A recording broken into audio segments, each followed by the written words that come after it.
Yun mga kalapatids, nag-research tayo kung bakit nagsusuka yung kalapati. Possible salmonella or ibang virus.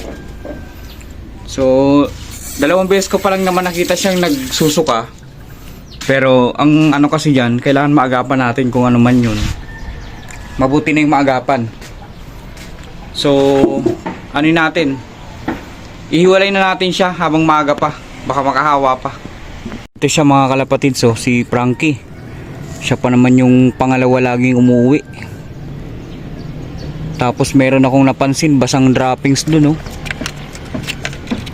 Nako. Ayun, gumewang si Frankie mga kalapatids.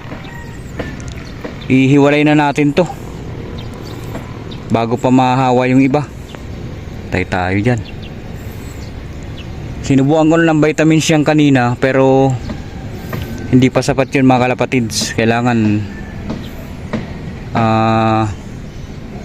maagapan natin siya.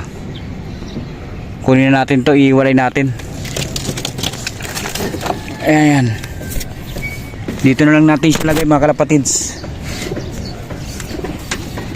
Dito. Ito ba? Yan. Baka kasi makahawa pa siya mga kalapatids. Gagamutin natin yan. Basa yung droppings niya eh.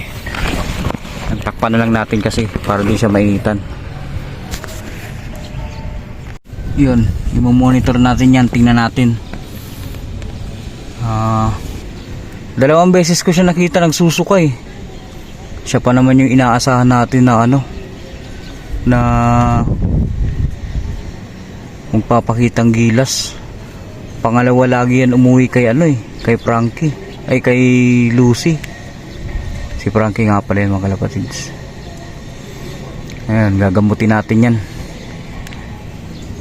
Ngayon, malinis naman yung ilalim. Titingnan natin yung droppings niya. Kung basang-basa, kung sa kanya yung basang-basa, malamang tinamaan to ng sakit. So yun mga kalapatids, update ko na lang kayo. Patay tayo dyan.